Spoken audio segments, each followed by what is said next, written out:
अस्सलाम वालेकुम क्लास 10। ठीक है, आज हम थ्योरम नंबर 5 अनइक्वलिटी का जो है वो कर रहे हैं describe the bisector of an angle of a triangle. यानी एक ट्राइंगल पर एक एंगल को बाइसेक्ट किया गया है जिसने डिवाइड किया है साइड को अपोजिट टू इट, यानी उस एंगल के जो अपोजिट साइड है सामने वाली साइड को उसको डिवाइड किया है उसने, उस बाइसेक्टर ने। उससे रेशो बना है, कोई लाजिम बात है, वो जो भी चीज़ डिवाइड होगी वो कोई ना कोई रेशो में तो होगी। तो वो डिवाइड किया गया है उसको रेशो में। जिसने क्या किया है वो किसके बराबर है कि length of the side containing the angle, यानी वो जो एंगल जो साइड कंटेन करती हैं, ठीक है, उसकी लेंथ के। सही है। ये अब ये बात डायग्राम्स में कैसे की हुई है ये वो देखें। हमारे पास एक ट्राइंगल है ए बी और सी, ठीक है, नॉर्मल ट्राइंगल है।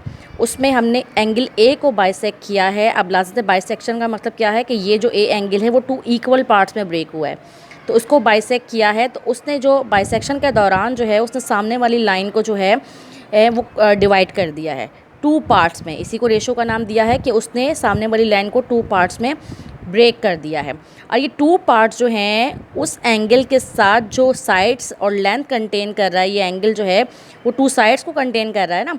एक साइड इसकी ए बी है और एक साइड इसकी ए सी है, ठीक है। तो वो ये कह रहे हैं कि ये जो साइड्स हैं वो एक्चुअली इस रेशो के बराबर हैं।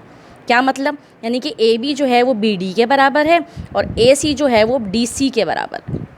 ये कह रहे हैं वो इधर the length of the side containing the angle, यानी जो एंगल कंटेन कर रहा है साइड्स को उसकी लेंथ जो है वो इन रेशो के जो बराबर है जो उसने एंगल को बाइसेक्शन के दौरान जो है अपोजिट साइड पर बने हैं।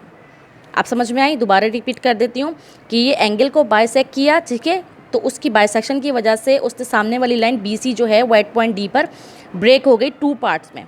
अब कह रहे हैं कि बी डी जो है वो ए बी के बराबर है और डी सी जो है वो ए सी के बराबर है। ये इस थ्योरम की स्टेटमेंट का मतलब है। अब गिवन क्या है कि A D is a bisector of angle A B C of triangle A B सी।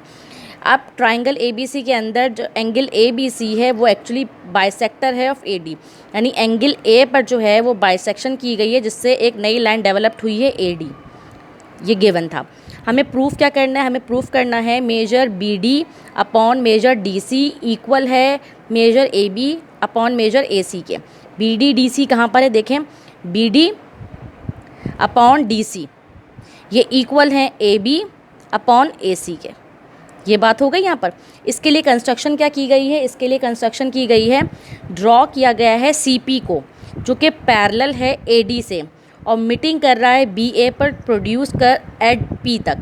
कैसे किया है इन्होंने? सबसे पहले इन्होंने बी ए को प्रोड्यूस किया है पी तक, यानी बहुत बड़ी एक लाइन, यानी ए बी की लाइन जिस एंगल जिस साइड से मतलब जैसे गुजर रही है उसी को मज़ीद बढ़ा दिया, काफ़ी बड़ा, ठीक है। तो उसके बाद यहाँ पर क्या किया है, ए डी है, ठीक है, ये देखें ए डी है ना, ए डी के पैरेलल उन्हें उसके सामने बिल्कुल लेके खिसका के थोड़ा सा आप उसको सी पर रखें और ये लाइन उन्होंने ड्रॉ कर दी। अब ये पी सी और ए डी आपस में पैरेलल हैं। देखें, ये वाली लाइन और ये वाली लाइन आपस में पैरेलल हैं, आमने सामने हैं। ये लाइन बनाई। अब ये दोनों लाइनें मीट की हैं एट पॉइंट पी पर। बी ए को प्रोड्यूस किया है यहाँ तक और ये वाली लाइन जो है ये ए डी की पैरेलल है। मैंने आपको स्केल से भी दिखाया है, ठीक है जनाब। अब स्टेटमेंट में देखें, A D is parallel to P C, ये हमने कंस्ट्रक्शन में किया है काम। Angle 1 is congruent to angle P. Corresponding angles हमेशा इक्वल होते हैं, इसीलिए ये वाला जो एंगल है एंगल 1, ठीक है, एंगल 1 जो है वो एंगल पी के बराबर है क्योंकि कॉरस्पॉन्डिंग से एंगल इक्वल होते हैं। Similarly angle 2 is congruent to angle 3, क्योंकि ऑल्टरनेट एंगल्स भी पैरेलल लाइंस के इक्वल होते हैं, इसलिए एंगल 2 जो है वो एंगल 3 के बराबर है। एंगल 2 जो है एंगल 3 के बराबर है। सही है ना? 3 बातें हो गई। फोर्थ वाली बात में क्या कह रहे हैं, but angle 1 is congruent to angle 2। लाजमी बात है, एंगल 1 पी के बराबर है, एंगल 2 एंगल 3 के बराबर है। लेकिन सबसे पहले तो हमें ये बात गिवन थी कि angle 1 is congruent to angle 2, क्योंकि हम जानते हैं एंगल ए पर ये जो दोनों एंगल बने हैं ये बाइसेक्शन से बने हैं और बाइसेक्शन से जो भी एंगल बनते हैं वो इक्वल होते हैं, इसीलिए एंगल 1 तो एंगल 2 के बराबर है। ये तो हमें पता थी बात। जब एंगल 1 एंगल 3 के बराबर है, एंगल 2 एंगल 3 के बराबर, एंगल 2 एंगल 3 के बराबर है, तो ऑब्वियसली बात है एंगल 1 एंगल 2 के बराबर है। अगर ये दोनों एंगल आपस में बराबर हैं तो इट मीन्स कि एंगल पी एंगल 3 के बराबर ही होगा। ट्रांजिटिव प्रॉपर्टी है ना कि एंगल 1 एंगल पी के बराबर, एंगल 2 एंगल 3 के बराबर। अब एंगल 1 और 2 जब ये दोनों भी बराबर हैं तो ऑब्वियसली बात है कि ये दोनों भी आपस में क्या होंगे, बराबर ही होंगे, ठीक है ना।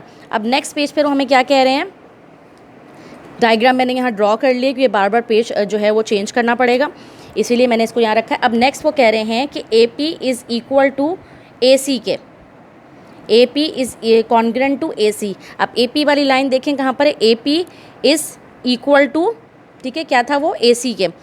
AP जो है वो AC के बराबर है। AP की लेंथ कौन सी है, यहाँ से यहाँ तक की ये वाली लेंथ और ये वाली लेंथ बराबर है। क्यों बराबर है, क्योंकि एंगल P एंगल 3 के बराबर है। जब एंगल P एंगल 3 के बराबर है, अगर मैं इस पूरी ट्राइंगल को देखूं तो अगर दो एंगल बराबर हों तो ये दोनों साइडें भी आपस में क्या होंगी, बराबर होंगी आइसोलेसिस के अकॉर्डिंग। AP जो है वो AD के AC के बराबर है, क्योंकि ये दो एंगल बराबर हैं, सही है। अब फर्दर क्या किया हुआ, इन ट्राइंगल APC में AD is parallel to PC।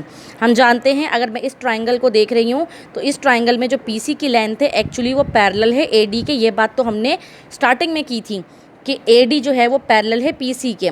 By the theorem 4 में BD अपॉन DC, ठीक है, BD अपॉन, ये देखें BD अपॉन DC ये किसके बराबर होता है, ये AB अपॉन AP के।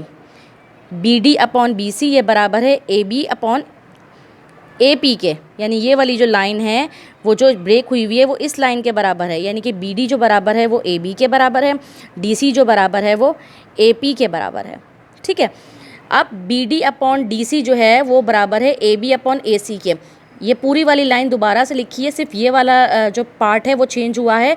ये पार्ट क्यों चेंज हुआ है, ये पार्ट इसलिए चेंज हुआ है क्योंकि यहाँ पर लिखा हुआ है कि AP AC के बराबर है, इसलिए इस AP को हटाया है, इसकी जगह पर AC को अटैच किया है, ताकि जो है वो हमारी क्वेश्चंस में जो ये बताया था प्रूफ डेट की ये वाली स्टेटमेंट जो है वो प्रूफ हो जाए। आई होप कि आप लोगों को समझ में आ गया होगा, ठीक है। अब इसे आप कॉपी में नोट डाउन कर लीजिएगा।